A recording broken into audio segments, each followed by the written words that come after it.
In a world where a podcast host was tasked with talking about a band he never listened to for 40 minutes, brace yourselves, because he's going to do it again. Another 40 minutes where Pat has to talk about Underøath. He didn't do so well the first time, but they've decided to do it again.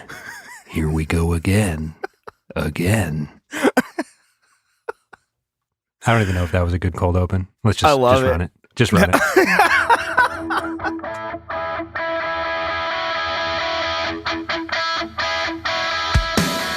What is going on, everybody? I'm Tom. And I'm Pat. We're best friends, and you're listening to the Reminiscent Podcast. Well, sorry, it's a little late to pivot now. It is Wednesday night. Not only do we have to record the thing tonight, I got to edit it tonight. So we are doing the Underøath episode, which was a different video than I thought. But I think the hype train is just zipping by. It's off in the distance into the cold Russian night. We're going to write a timeless, lengthy novel about it, about missing this train on this cold night. The hype train hasn't started or left the station yet, apparently. We're going to double up on Underøath, which is a good move because we're kind of overcorrecting, but I think it makes sense. And I'm going to tell you why, Tom. Why is that? This is a pretty crazy time for Underøath, and I feel like it's fresh in everyone's mind. We'll just live here for a little while, get cozy, tell the rest of the story. It's kind of a 2-album stretch of their career that we kind of cracked the nut when we talked about Chasing Safety. What's the full name? Yeah, they're only Chasing Safety. And this is the second half of what was a pretty intense stretch for the band. And we're going to pick a video off of the album that came after and kind of dig in. Plus, I think you had a little more Christcore-ness to explore. And we haven't even really set a date for the Christcore draft we're not going to do. So there's a lot of housekeeping to get to be honest. I can't wait for that, which we're not going to do. No, we might. That'll be a solo episode. Right. In a world where Tom rolls dice alone in his room. It sounds like a weird up drug reference. Yeah, he's rolling the dice again. He's talking about lasers. Okay, let's just do this. Let's start here. We have some real housekeeping. All jokes aside, Aaron G comes after this. Golden spatula alert. Golden spatula alert. At this point, I'm just like using my voice to trigger when you need to add an audio effect into the... But at this point in the week, we'll see how few of them actually demand the edit because we're going to be rushing this one through a little bit. Patrick won. Yeah. What a take. Green Day peaked at American Idiot, and the only other album worth front to backing was International Super Hits. That's f***ed up. He deserves to win. Which really isn't the take in my eyes. It was, let's dissect this. They peaked at American Idiot, which is to say it was their best album, which is a hot enough take on its own. And then he said the only Green Day album worth front to backing is American Idiot, essentially, because he said the only other one is their greatest hits, which is, you can't be involved in that argument. So he's saying American Idiot is not only their best, it is their only complete work. That's insane. And the Twitter response was, as you'd expect, this is a garbage take that absolutely deserves to win ScorchFest because that is scorching. Fitting for ScorchFest. There was a lot of interesting takes this year. People kept tweeting at us what the rules are. I had no idea how to answer any of those questions. I think people voted with their heart. For me, it's got to be a little true, but a little f***ed up at the same time. And we tried to ride that line between, we don't want people just jocking it up and saying such ridiculous things expecting to win. I think the two winners we've had so far, which went after Green Day and went after Newfound Glory, the takes, I'm not saying it's a trend, and I tweeted this at Jeremy, attacked the fabric of what makes a beloved band beloved, like a misunderstanding of the concept of the band itself overall. So I'm not saying we want more of those next year. I'd like to see a different type of take win. But that fine line between going for shock jockiness and actually believing something to be true is the sweet spot I think we're looking for. But it was a fun one this year. I mean, the audio things alone, I don't know. I'll throw the ball back to you. Just say it was a great idea you had. It was added a new element of it was super fun. I think we mentioned it was uplifting. It was just great. Yeah, it was a ton of fun. I was a little nervous when I sent out the call for the audio, but everyone just had a lot of fun with it. It wasn't as hard as I thought it would be to put it all together. So I would love more opportunities to hear people's voices in the show. I thought I don't know, it was like closer to the ideal vision of what I thought. The whole point of the show is to have the community, and that's what's more important. So hearing everyone's voices was just one of the coolest things that's ever happened to me. Kind of speechless with how incredible it was. A lot of you were very okay with Adrian's claims about Max Bemis being overrated, which didn't sit super well with me, if I'm being honest. Also, a lot of people on Twitter were like, hold on, let's address Dylan just going for the jugular and writing off an entire Midwest emo subgenre there with one foul swoop, one single take. We were accused of letting him off easy there. So it's entirely possible and probable. So, but yeah, it was a lot of fun. If you haven't listened, go listen. We always like to do our best episodes early in the year, so the expectations are low as possible for the rest of the calendar year. So we can just cruise. You don't expect it to get better. Know that's the top. That's not true.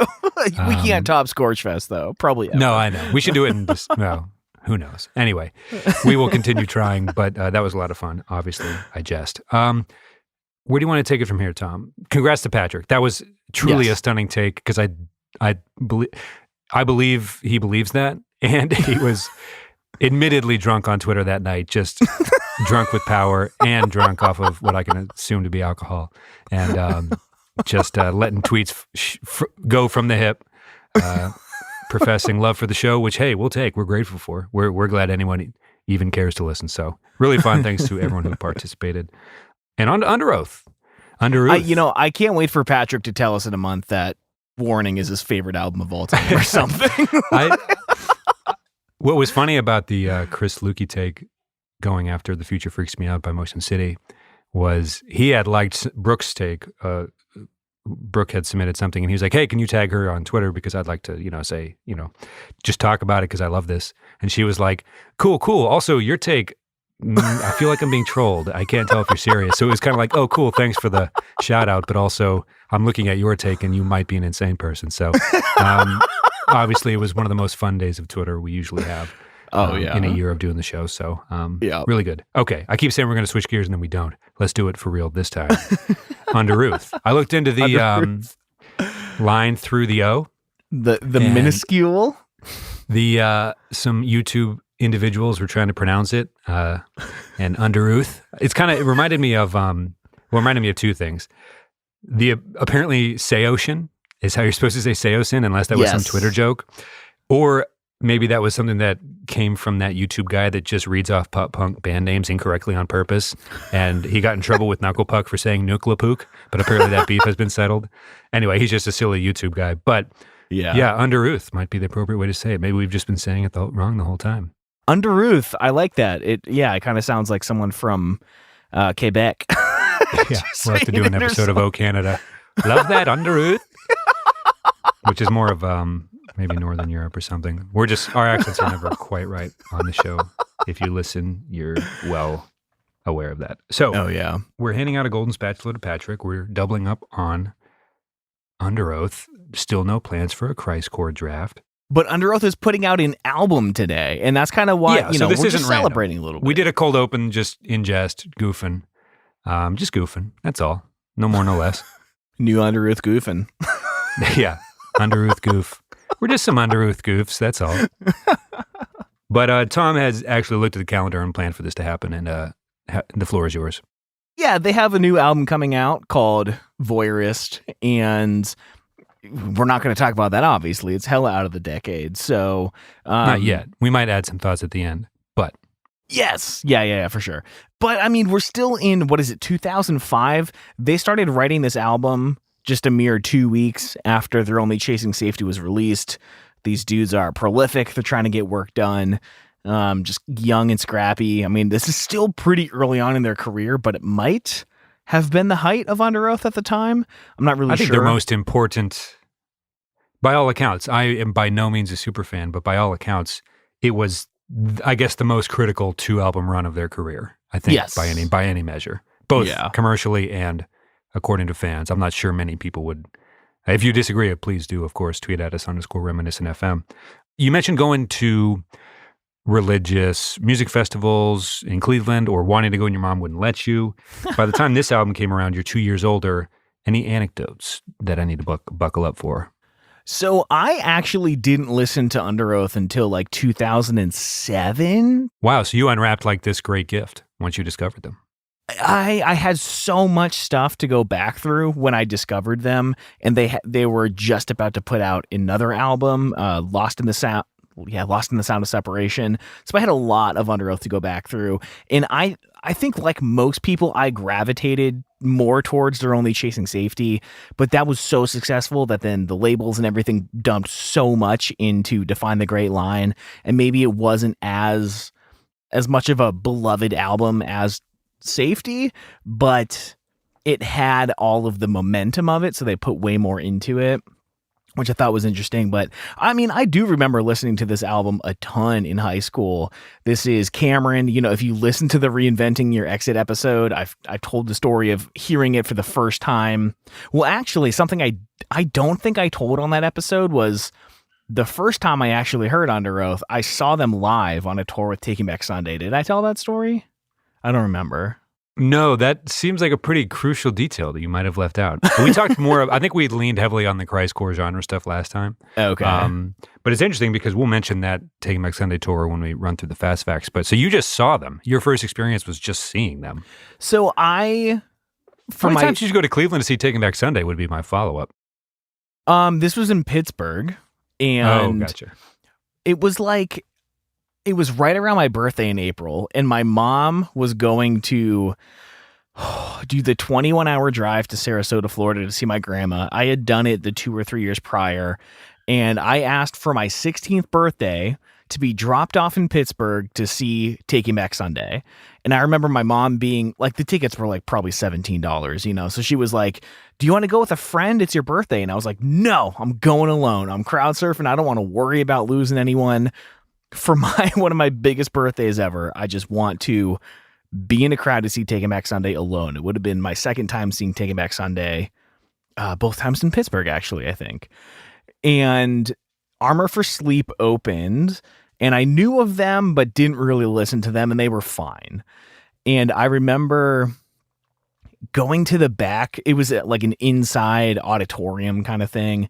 And I remember going to the back to get a Coke. And then Underoath started, and it was just like something about it like clicked. It was just like, oh, this band fucking rules. Like, we talk about the Moog stand with Motion City Soundtrack, but the Underoath synth player was doing handstands and backflipping over the keyboard and stuff, just like Moogs in Underoath. Yeah, dude.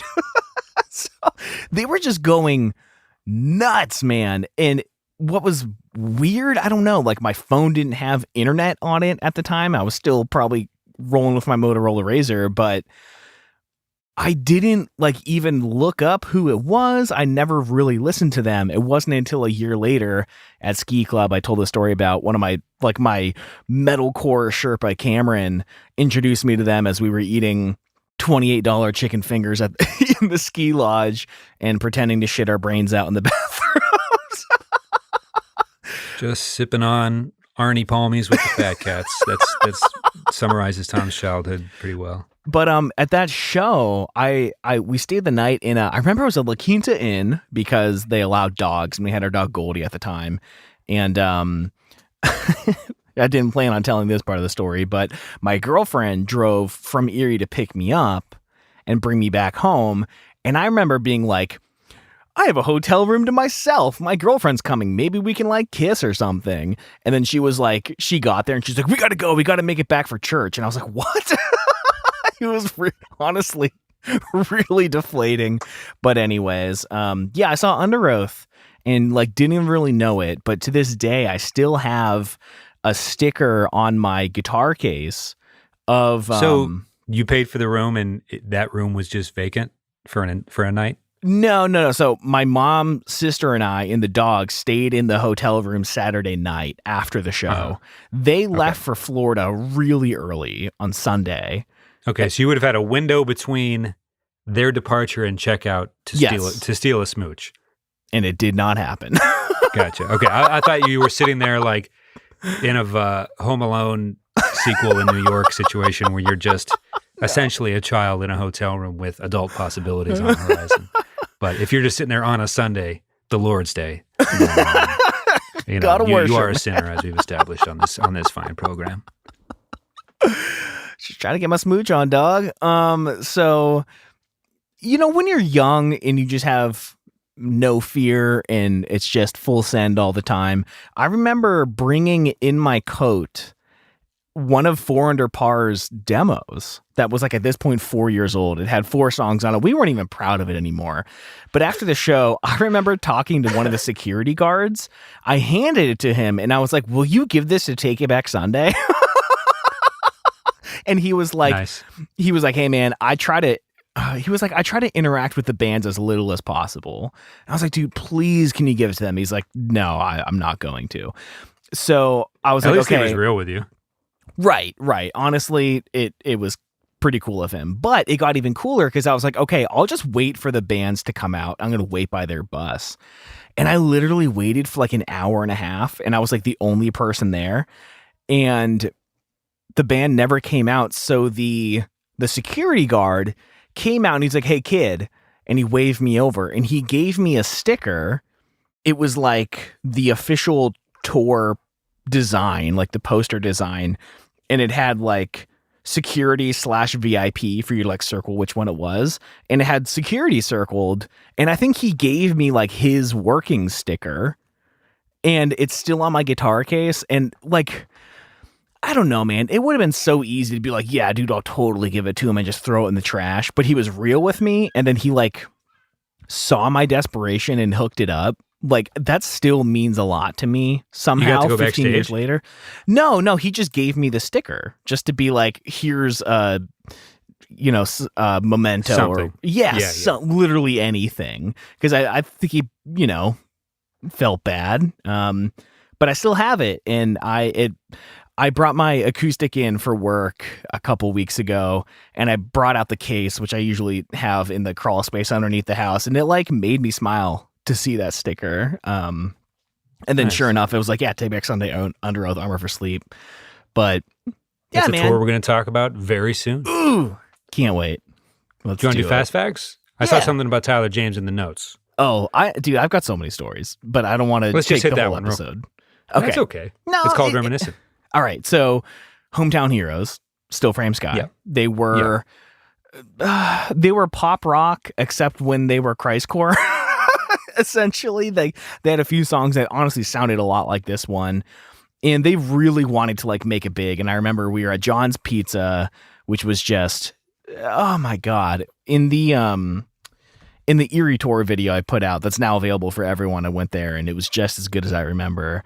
But I remember him being like, yeah, man, so we're looking at record labels, but we're specifically not looking at Christian labels because at the end of the day, it's still, a man or a woman behind a desk just trying to make as much money as possible. And that's even more despicable than someone who's not claiming to be a Christian and doing the same thing. And I remember being like, that's badass, dude. It's like so many aspects of it, just them having the prospects whatsoever. Being the band singular in the scene that had a shot at it. Yeah. What's interesting is there's Pete Holmes's show on HBO called Crashing. He is a Christian guy. If you know the comedian Pete Holmes, the stand-up, there's a similar sentiment in the comedy scene where he could have done the Christian circuit and just stayed super paid for like ever, but he went on half a tour and then bailed just for similar sentiments. I think. I don't want to ruin, I guess, an arc of the show if anybody wants to watch. But anyway, that's kind of interesting that he said that. Like, it's not like they're not running it like a record label would be run anyway, but it's kind of interesting. Anyway, right. I saw that in the notes and I wanted to at least touch on it because it speaks to what the band was all about, or to set up the fast facts this week, what the band was confronting their fears about heading into the release of this album. So we touched on a lot of this. They're from Florida, Ocala. Same as A Day to Remember, 97, blah, blah, blah. You mentioned this already. They started writing this album 2 weeks after the release of Only Chasing Safety, which is getting right back on the horse. On the Pamalhorese, maybe. Yeah, whoa. Only foreshadowing this week, and then it's not going to pay off any of the references. We're just going to think we're going to remember to talk about the stuff, and then we won't. No, just kidding. Producers include Matt Goldman, who produced albums for Copeland and Norma Jean. Oh, yeah. Fitting question mark? I don't know. You tell me. Oh, yeah, for sure. And Adam Dutkowitz. Definitely didn't pronounce that correctly, but he's the guitarist for Killswitch Engage. My apologies to Killswitch Engage. And their one song. Just kidding. Yeah, here's a quick question. Let me pause the fast. Whoa, geez Louise. You could, to this day, this is Us Being Frauds, part 2047 and 98. That's not a number, but this is Us Being Frauds. Another example is Avenged Sevenfold and Killswitch Engage. If you played a song and told me it was either of the bands, I wouldn't know how to disprove the point. So anyway, here's a question. I was listening to this song today and seeing the name Norma Jean. Who owned this? What subgenre is this? Did we establish this last time? And did Underoath own it? It feels like the Underoath subgenre, but I don't know how to explain it any more than that. Just kind of like would have been any other. There's like 1,000 bands that sound like it without the screaming, but there is the screaming, and it felt like the Underoath subgenre a little bit. Is that even close to fair, or can you speak to me a little bit about which branch of the emo tree we're on? Well, can I do this first, actually? Yeah. Let's play a quick game called Sounds Like. This is the Sounds Like check, based on bands that are just fucking mentioned on any of the Wikipedia pages associated with Underoath. Last time, Reinventing Your Exit was said to have evoked the material of Hawthorne Heights. And you were like, what? And I was like, it can't be that far. On these Wikipedia pages, all music apparently described Writing on the Walls as finding the center point between, quote, throat shredding grindcore and MCR and from autumn to ashes style emo punk. Other bands that were mentioned on another page, the album page, The Chariot and Glassjaw, which leads me to ask, the f*** is going on, Tom? Yeah, I mean, I feel like Underoath at the time was a little hard to pin down, especially, and it becomes even more niche when you take into context what happened in the years that came after Underoath's height, thinking of how Christcore turned into, like, it kind of split off. It either got even heavier or more attacky, which was heavier and dancier somehow.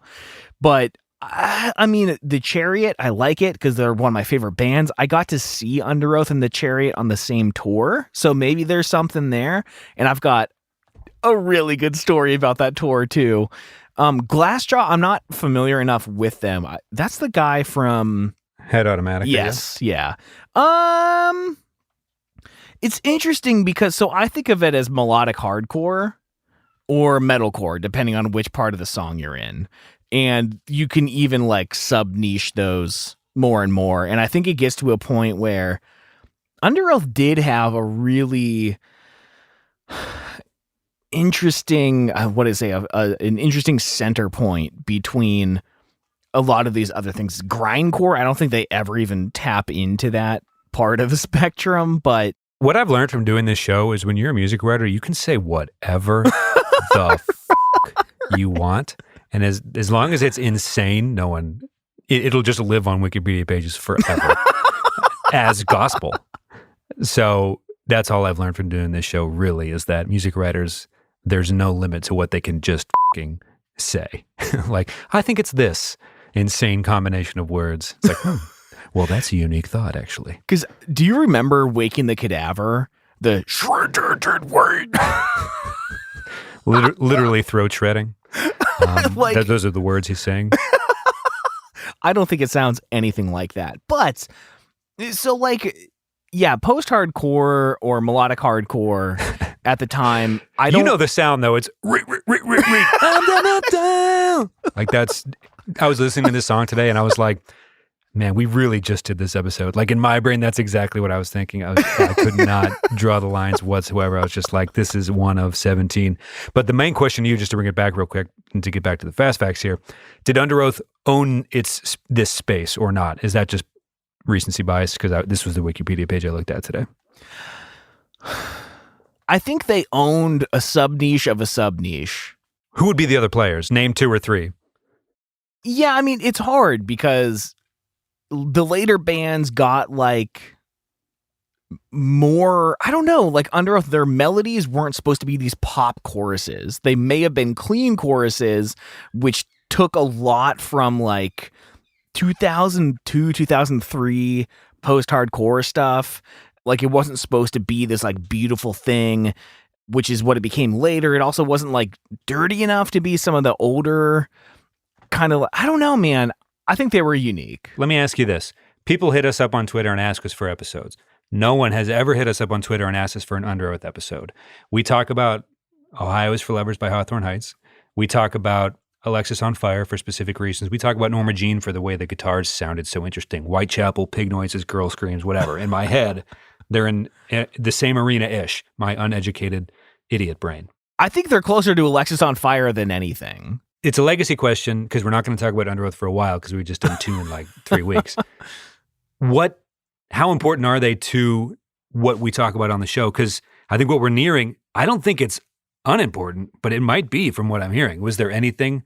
This is a great 2-album stretch. People seemed to really like it, but maybe they aren't. And it's dumb to rank shit because there was some kid on some bus who really loved and was really helped by whatever these 2 albums were. That's not really what I'm saying, but like, I don't know. What was the most memorable part about it? The fact that Aaron G left the band and started the Almost? Or like, is he the most important legacy piece? His fame, him? Or would it be one of these albums or one of these songs? Or like, what is the takeaway? I mean, I think there is no Attack without Underoath. That feels important.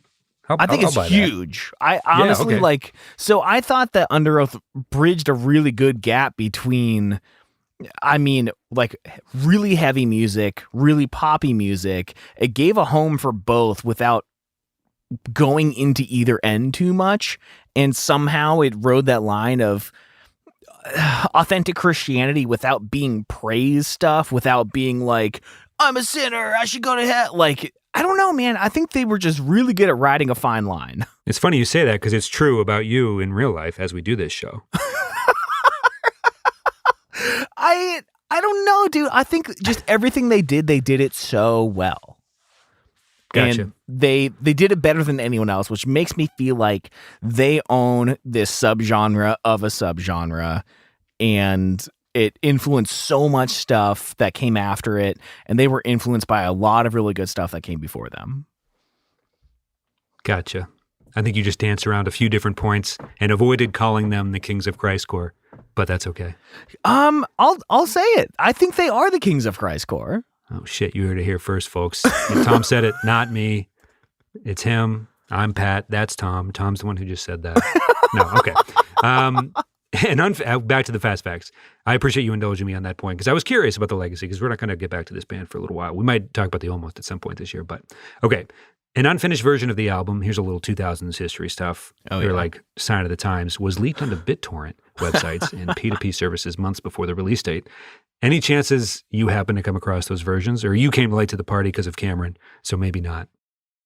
I think this would have been before I learned about torrent, so I was just pulling singles off of LimeWire. It's entirely likely I've never heard the real version of some of these songs if I got it from Kazaa or WinMX or LimeWire or whatever the I didn't know about Pirate Bay yet, so I probably have some of the unfinished demos. Gotcha. You wouldn't steal a car. Around this time, Aaron G was recording his debut for the side project, The Almost, which Trouble in Paradise ? I'll just keep going. So that's happening around all of this. Crazy 2-album stretch for this band. The Almost starts happening. Chasing Safety and Great Line were both gold and remain the band's most successful commercial albums, as we've mentioned. In June 2006, Great Line sold almost 100,000 copies in its first week. Oh my! It debuted on the Billboard 200 chart at number 2, which was the highest debut for a Christian album since '97, according to Wikipedia. I wonder who Writing that on the was. Walls was picked as the lead single, as we are talking about here today, and was later named for the 2007 Grammy Award, nominated for Best Short Form Music Video. Okay, so this is where the Trouble in Paradise starts happening. Crazy 2-album stretch, lead singles coming, music videos coming. Aaron G is off doing side projects. That's kind of concerning, maybe, if you're a fan. Always. Maybe it's not. Maybe it's exciting because he's just prolific. But Warped Tour in 2006 happens, and they drop a bunch of dates, and there's a statement from the band that gets released saying the members, quote, felt it necessary to take some immediate time to focus on their friendship, and that's more important than risking it for the sake of touring at this time, end quote. There was an alternative press cover story that alluded to the concept of band members, quote, having a lot of arguments over their religious beliefs, end quote. So, more turbulence within Underoath. They did end up touring extensively throughout Europe, Australia, and Asia in late 2006, and then in February to April in 2007, toured with Taking Back Sunday and Armor for Sleep for Tom Kelly in Pittsburgh, Pennsylvania, it sounds like. Let's do another game real quick before we get to the music video called What Were the Next Two Sections on Wikipedia? And I'll indulge you on that. Let's play that game. The next one references a tour involving Slipknot and Dragon Force. And then the one after that talks about the departure, is literally titled the departure of Aaron G. Not that. That's what we call him here on the show because we don't want to try to pronounce his last name. But obviously after this album, things were beginning to get different as hell for Underoath. So thoughts on where they were in their careers. Did you hear any of this news when you were going to see them on tour at the time? You saw them right in the middle, in the thick and the meat of where we are talking about today. Yeah, I honestly think that if anyone has a solo or a side project in the middle of a band that's doing well, there's a couple red flags about the goings on in the band. When Parker Cannon started No Pressure, I was like, oh man, here's the decline of my favorite band. Well, it comes to the heart of, I think, what you wanted to touch on today and what we talked about last time a little bit was there was a point in their career where they denounced the religious aspect of the band, which was a big part. Maybe it was not a huge, maybe it was I don't know, what do you think? Is it part of the reason why they got big, or it was part of their identity at least? Yeah, I mean, I feel like kind of back in that day, like 2004 to 2008, if you were a Christian band, you were just like big. Like you could just own the niche immediately. And then people started to do it like inauthentically. And it sounds like they had a really hard time feeling pigeonholed by being a Christian band. I don't know if they ever came out and said we are a Christian band, but I think the motifs in their lyrics would suggest that. And maybe, saying that the friendships were tumultuous because they had disagreements in their religious beliefs. So what was interesting just dropping it the best thing for a friendship? Is that why it happened? Yeah, it's interesting that naturally, to bring that into the business side of things, to bring it back to the point Tyler James made to you over pizza, it's not like, oh, they're this band, so they do this. Like some bands in our scene would make a point to start like this intro music and then huddle and pray just off the side of the stage, but in sight. So like it was just stitched into the fabric of their literal stage presence. Yeah. But not every band does that, obviously. Like I think Reliant K was obviously hard to compare here, but like was a different style of music altogether and was a little fart punkier than any of the bands we're talking about today. So like there's no two ways to do it, but I could, you mentioned feeling pigeonholed, which is kind of like you're trying to call it one thing automatically, but it's obviously not that simple. So I could see why a bunch of young kids in the face of like immediate stardom, because I mean, the fact that this was their second big album and then the Almost was already happening, I can only imagine how famous Aaron G was feeling at the time. And the band, like you said, it felt like it was over before it started almost. Like another big album, the Almost happens, and then he leaves a few years later after the Dragon Force tour. But like, what an insane collection of words, sentences, like years in a person's life to be had. So the pressure and everything of like being young and grappling with those concepts in general, I can't imagine. So kind of interesting. Well, I mean, it did take him, 7 or 8 years as a band to like get to this level. They definitely did put in the work, but I could see that being a lot of pressure for anyone and being hard to maintain yourself when you also have to worry about the public image and the band's image and what's actually going on behind the scenes. Well, to be one of the bands at Warped Tour, people go to Warped Tour to see. Yeah. And then that's not an easy decision by any stretch. Yeah. The type of decision that apparently sent the band into utter chaos over the next 5 to 10 years. Yeah. They're still putting out music, which is maybe the most insane thing we've said today, is that we're releasing this episode on a day where Underoath is releasing an album, because Aaron G didn't stay away from the band forever, as we all know. So I did catch them on a tour in Virginia at Jack's. It might have been bought and turned to Empire at the time, but I actually had two friends from Erie drive down to Virginia to spend a weekend with me and to see Underoath and the Chariot together. And Aaron was gone, and Spencer did the screams and the clean vocals. And I do think it's a different band without Aaron, but they did a very good job. And I was really stoked to see the Chariot. I bought one of their shirts. It was a yellow shirt that said 1 fish, 2 fish, red fish, the Chariot. Anyway, the next day after the show, I'm wearing the shirt. We're at the Lincoln Memorial with me and my two friends, and we wanted a picture of us all together. And my friend Jess was like, hey, we should ask that girl to take our photo. And I was like, oh, with the long curly hair? And they were like walking up towards us.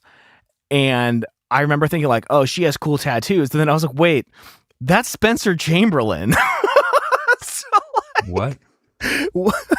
So I'm there in my shirt from the show the night before at the Lincoln Memorial, and Spencer Chamberlain comes walking up towards us. And I think he might have even been like, oh, I like your shirt. And I was like, oh my God, like we just saw you last night. Can you get a picture with us? So I think it was like the bassist who was with him, like took a picture of the two of us with Spencer. And I've always felt a little guilty of not like asking if he was in the band and if he wanted to be in it with us too. Maybe used to it at the time, but just interesting that the one person we were going to ask to take our photo was the fucking singer of Underoath who we saw the night before. Amazing. I can put the photo in the show notes because it like you can just see the look on all of our faces. We are so fucking hyped, dude. Yeah, I mean, are there any stories or anecdotes surrounding Chamberlain's views on the band or the lineup changes in the early years or Aaron G's fame or anything like that? I mean, I keep saying Aaron's name over and over and over again. Obviously, I have a limited knowledge than a super fan would, but do any take on what the sentiment of the rest of the band might have been? Purely speculation, I'm sure, but I just wanted to ask before we get to the music video.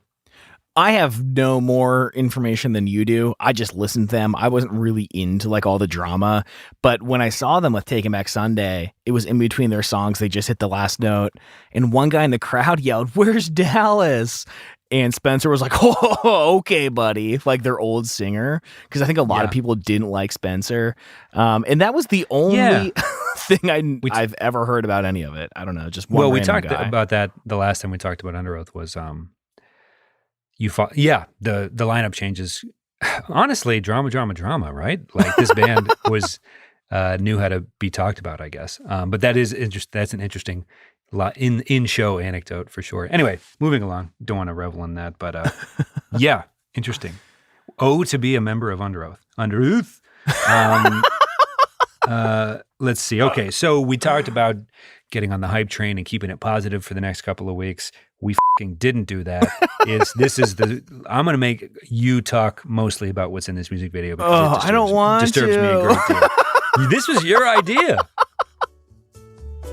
Hey everyone, I hope we're all having a ton of fun listening to this Underoath episode. I know we had a lot of fun recording it. Please allow me just a minute to shout out our top tier Patreon supporters, our Council of Elders. In this group, we have Audrey Prevost, Johnny Leftwich, Jason Carey, Anonymous, Chris Lukey, Nathan Eshelman, Drew Edwards, Carrie Sanchez, Melanie, and Devin Booz. Thank you all so much for supporting the show. You have afforded us an amazing opportunity to just have a lot of fun trying new experiments, trying new things with the podcast, and it has just been a ton of fun for us, and I think a lot of fun for everyone else. If you'd like to check out the Patreon and see weekly post shows, behind the scenes stuff, get some say on future episodes, monthly video AMAs, you can head to patreon.com/reminiscent. Thank you again to our Council of Elders. Thank you to the many of you who are supporting the show. It really does mean the world to us. Thank you all so much, and back to the episode. So I was in the car and I called you about the music video, and I knew what song I wanted to talk about. I want to talk about something off of Chasing. And I was like, yeah, we did last time. And you were like, right. No, I meant the other one. I was like, sure. Okay. And then so anyway, I think your subconscious was like, what's the one where the guy in the red shirt chases himself around a bunch of times? I'm like, yeah, we did that. Anyway, this is the creepy one with the toy house, which says it all. See you later, everybody. Next week, we will not be talking about Underøath. No, I wanted to talk about this song because I don't remember if it was my ringtone or my alarm, but the breakdown in the middle where it's like, do-do-do-do-do-do, we walk alone. Like that, I woke up to that every day for years. I don't know why I would ever become possessed to want to wake up to that sound, but I knew I wanted to talk about the song, but I thought the video was the one for oh shit, so one of the other songs on this. So then when I came home and watched the video, I was like, oh, I hate this, dude. But too late to pivot now. So we're in a very small house. Interesting. So this isn't even what you wanted to talk about at all. No, I wanted to talk about this song, but I was imagining a different video. I was imagining the video. Okay. I'll find it. I mean, that's from the same album. Okay. Well, we were going to talk about another chasing video where they're in the snow a lot. And the reason we opted against that, because we talk about not doing Swing Swing by All American Rejects a lot. There's some just like introducing the band performance videos that don't have a ton to talk about.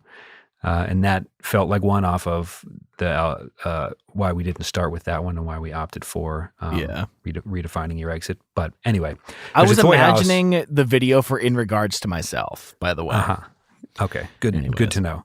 This one has more weird people in an undersized house. I feel comfortable guessing.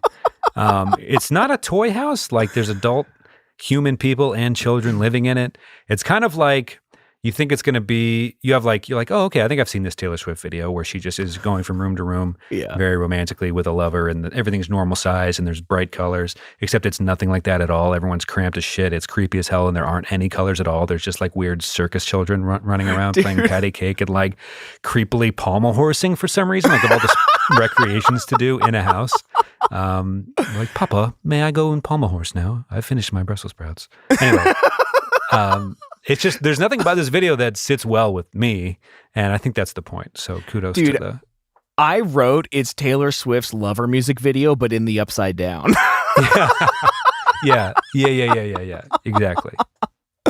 Yeah, so I do want to talk about how well that they did on the set design. Like I'm really curious to know if it's actually a 40-foot house that's divided into like the 5 different floors. Because we get a couple of views of like in the Lover video, it's, outside a cross section of the house and everyone's in there all at the same time. Bands performing in the basement, all the creepy shit's happening in the middle, dead guy up top. And there's junction boxes, there's halogen lights built in that they don't even use. There's wood paneling on the ceiling. Like, They're Only Chasing Safety gave them the budget to do this video on the next album, and they went with just the weirdest, most intricate, inexplicable storyline. It's kind of like the druggy Chiodos video we talked about a few months ago. Oh, yeah. In the sense that it scared me. But I think Aaron G is a star at this point. If you look at some of the early kind of establishing shots, I think by the time we get to the words of the first verse, he's forlorn, standing near a wall in the home. I just need you to speak about his emo hair for a little while at least. It's coming down shoulder length, but he's the pinnacle. I guess he's the male Haley at this point in his career. Is that too insane to say? I mean, between the hair and the voice and the fame and everything. Oh gosh. I mean, it is definitely, it's like really great scene hair in that it's between the like MySpace rooster-tailed back end. So it's like between the eccentricness of that and like just long grunge hair, because it's like layered and it's all styled very just so. Yeah, to quote Max Bemis, which apparently is a person none of you give a shit about, if ScorchFest taught us anything, but it's elegantly disheveled, dare I say. Yeah. And it's red, which for some reason makes it seem even more seen. It's great, man. I love it. I've always wanted long hair like that. Yeah. I've wanted that for you. All right, let's move on. Yeah. Okay, anyways. Yeah, so you have Spencer's also in the video, not Dallas, moving right along. Screaming his little lungs out. Oh my God, yeah. Yeah, talk to me a little bit about what's going on. They're so good. I think that his vocals in this song specifically, like the more mid-rangey stuff, are probably my favorite harsh vocals ever recorded. Like we talk about how Alexis on Fire, you say it feels more palatable to you than, I don't know, something like this, which is not. I don't really. Like yeah, that's it's so late enough in the episode interesting. that I know the true homies are only listening at this point, but I do not like this. I am so glad that it's kind of like drinking a fruit smoothie just to get your nutrients in. You're not even really enjoying it. You're just like sucking carrots down into your body because you know. Anyway, I'm just like doubling down on Underøath for you, Tom, and for the people who listen. Oh, I was listening today, and I'm like, I hope Tom has a lot to say about this music video because I don't like this. I don't know. It's kind of like Tom in Parks and Rec. He finally gets the cigar and he sits down. And he's like, "Yeah, not for me. I don't like this." So, I want to, but for some reason, I guess something. But there is no rhyme or reason apparently because, very similar sounding Hawthorne Heights and Alexis on Fire songs are things I still listen to today. But Underøath, you lose me at them and Norma Jean. I just can't do it. I don't know why. Why. This song is particularly more dissonant than something like Reinventing Your Exit. I mean, the lead guitar I think is great because I love those really harsh like half steps and the tritones and shit, and they are doing it constantly through the song. It is so disorienting, but the raw energy and I don't know if you noticed this, but they never repeat a section in this song. Like, it's not like verse, chorus, bridge, chorus. It is just like a 4-minute chaotic. I'm glad you say that because that's exactly what it sounded like to me. I'm kidding, but it's you mentioned the dissonance. Norma Jean did come to mind, and of course they were going to come up today in terms of just like. Not only is one of your dual lead singers screaming his heart out, but your guitar is making a point to put their fingers in a way that'll make your fucking day different, so. I love it, man, because I don't know, like, I never felt like Underøath was just heavy for the sake of being heavy. I feel like they always had a greater purpose. I don't know if that even makes sense. It sounds like bullshit coming out of my mouth, but I mean, if you can draw a straight line from them to the reason Stick Stickly happened, that is important.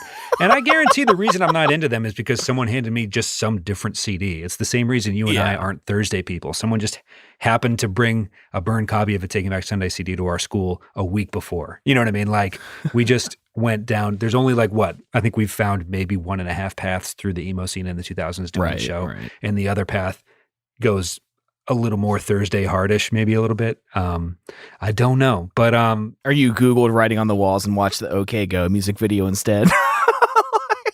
I will say I think, and careful here, this is a pretty hot take. I did enjoy watching that first OK Go music video than I had watching whatever the this music video was. No, obviously we're poking fun. They wanted it to be off-putting, and they do such a terrific job. Mostly because Pamalhorese just, oh God, don't even get me started, man. Don't even get me started. So it's a whole thing with like my family and. Really? No, not at all. Who has a Pamalhorese story? Nobody has a Pamalhorese story, which makes this even more f***ed up. You know what? I have a Pamalhorese story. Not really, but there's. I'm wrong. Oh, I was going to say. There's a shot. I was all ears. I'm like, oh, this will be the first one I've ever heard. Anyway, girls in ballerina costumes. I've got something though. Well, so, all right. In the video, there's a shot. It doesn't sound like we're going to really discuss scene by scene because it's just horrifying. Yes. Well, we will talk about the lady in makeup halfway through. Okay. So there's a shot of there's a boy and a girl, ballerina and gymnast combo, whatever. And there's a shot in like midway through where the ballerina's upstairs and you see a trap door and the boy just Pamalhorsing it up downstairs. And I didn't know if he had any good trapdoor stories. I wish I did. It's one of those things like quicksand as a kid where you're like, Can't wait to be prepared as an adult to not fall victim to this. And then it just never happens. So I have my own, obviously, but I was hoping there was something with you. But do you remember in my old house on 32nd Street? I think it would have come up. We've been friends for a long time. I think like we keep finding stuff out about each other, but I'm pretty sure a great trapdoor story would have come to your ears by now. I hope. Anyway, I know you used to work at some haunted places in the area. Yeah, so yeah. There's a whole darker side of Tom that you could write a whole book about. There's your debut album there, The Darker Side of Tom. Do you remember on my house on 32nd Street, the one where 400 Park got started, there was a laundry chute from the second floor down through the first floor into the basement. There was just like a hole all the way through the house. Okay. Do you remember that? Not intimately, but I believe it. Okay. So there was like in my closet in the room upstairs, just a big hole. There was a hole in my mom's closet, and then it went into this chute in the basement. And at this time, I was small enough to fit through the hole. So I used to do this shit where like I would invite like a friend over to the house, and we usually hung out in the basement. And there was a door between like the laundry room and where we'd hang out. So I would go and be like, I'll be back in a minute. And I would go up the stairs, and then I would go into my mom's closet, slip through the hole in the floor, lower myself into the basement, and then come out that door to try to scare the shit out of my friend. Did you ever and I succeed? loved it. Oh yeah, I scared the shit out of everyone. It was great. Nice. But it was such a weird quirk about that house, and I would like, we'd play like hide and seek and shit, and you can like hear someone's feet coming and just like slip through the other floor and not have to go near the stairs. It was like a weird little, I don't know. That's amazing. Yeah. Just a quirk of a 1950s because it's really home. the only domain you can, know anything about as a kid. You're not going anywhere else. I think at that house, you might have had a pool next door, the Burek, or I shouldn't say names. You might have had a pool next door because I think somebody's grandma lived down the road or something. But yeah, that's a pretty great house quirk for a kid to have. I'm very jealous. And actually in that pool, so it was an above ground pool that they built a raised deck around, and you could go underneath the deck all the way around, kind of like hanging out underneath the bleachers in school or whatever. But we would find like animal bones down there and come out with like a handful of bones, and you had to crawl through all the cross bracing and stuff. We had a lot of fun just exploring weird, creepy. Yeah, as far as like two pretty pedestrian looking plots in Westville, Pennsylvania, like a lot of fun to be had, it sounds like. For sure. Anyways, this video is not fun. No.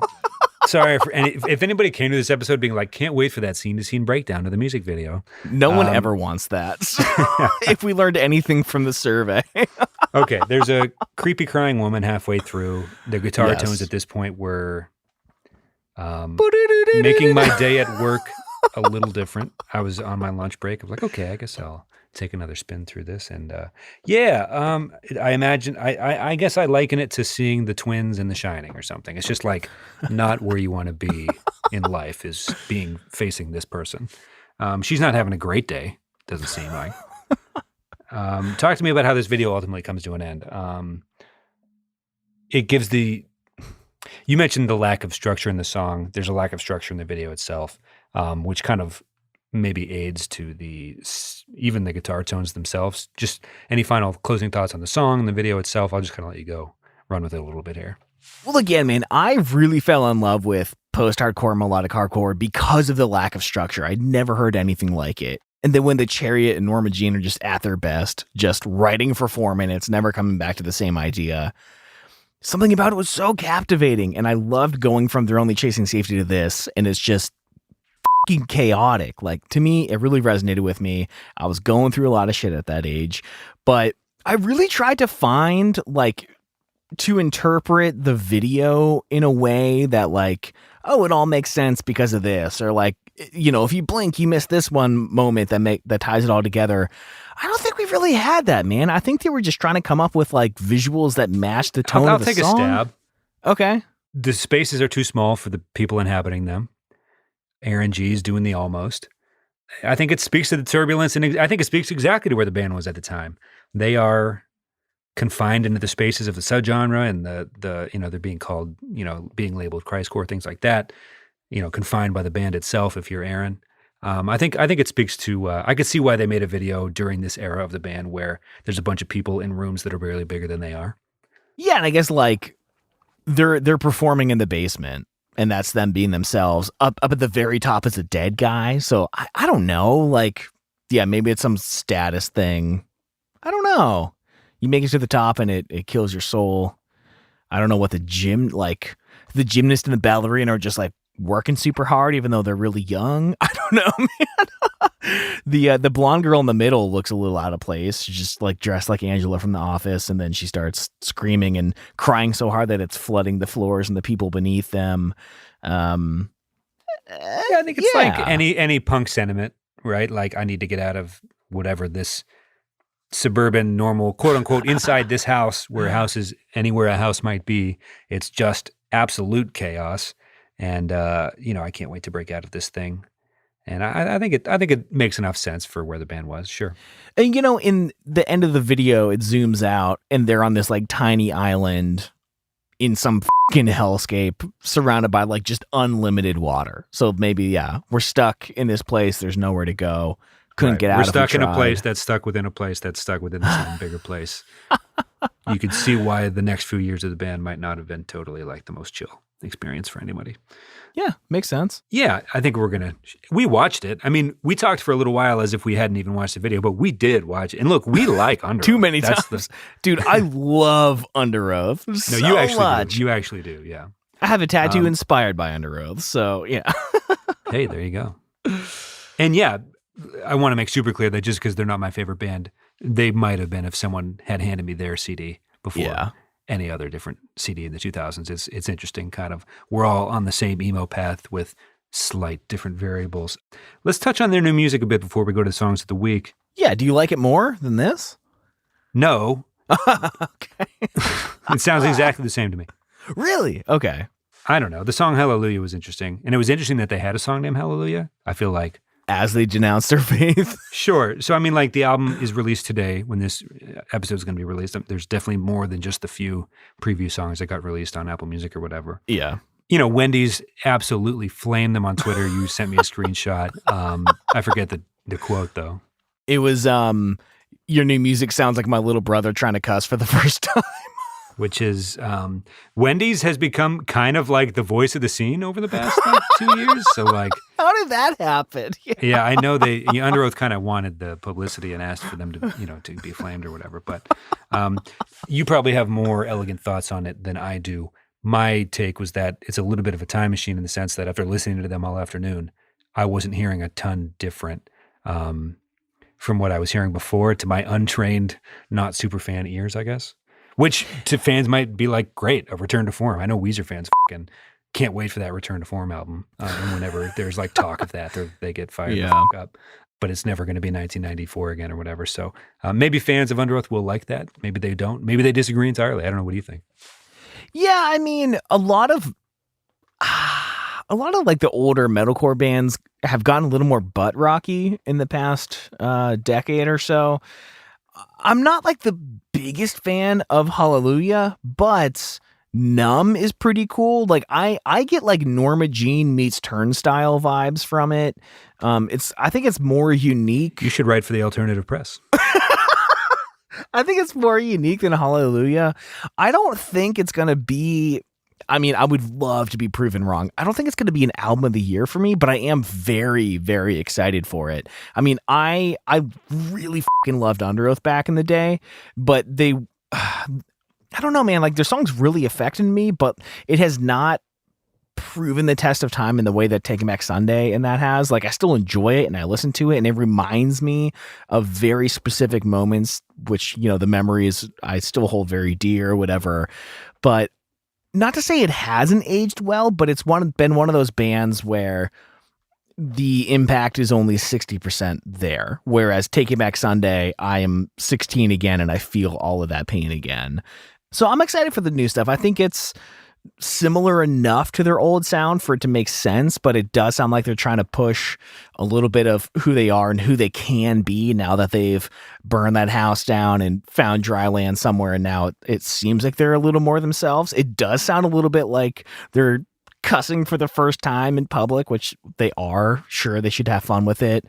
So I'm excited for it. I'm excited to hear this one hasn't even come out yet, but I think the album that comes after this is going to be really, really interesting after the response to this, but I'm excited for it. I like it. Underøath is back in the booth. Let's rejoice. Songs of the week. That seems like a good sentiment to end on. I don't know if you agree. Yeah. All right. Hey. Yeah. Well, Hey. welcome back, Underøath. Glad you're here. Yeah. What do you got? It's still Turnstile. The song Blackout. Nice. It's not Cool. going to change for a minute. I mean, like if you listen to the show, you know that there's sometimes 2 months in a row where I just list the tracks of an album I'm getting into. Well, speaking of change, I'm going to stay the same with the song Change by Between You and Me.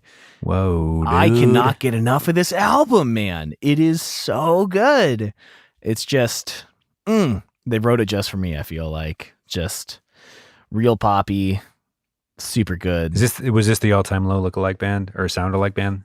Yeah, their opening song on the album was a 1-to-1 all-time low song, Gotcha. but very good. The song Change is really interesting. It's a little more, I don't know. I don't even know what to call it. It's super good though. Their vocal arrangements are Turnstile meets Norma insanity.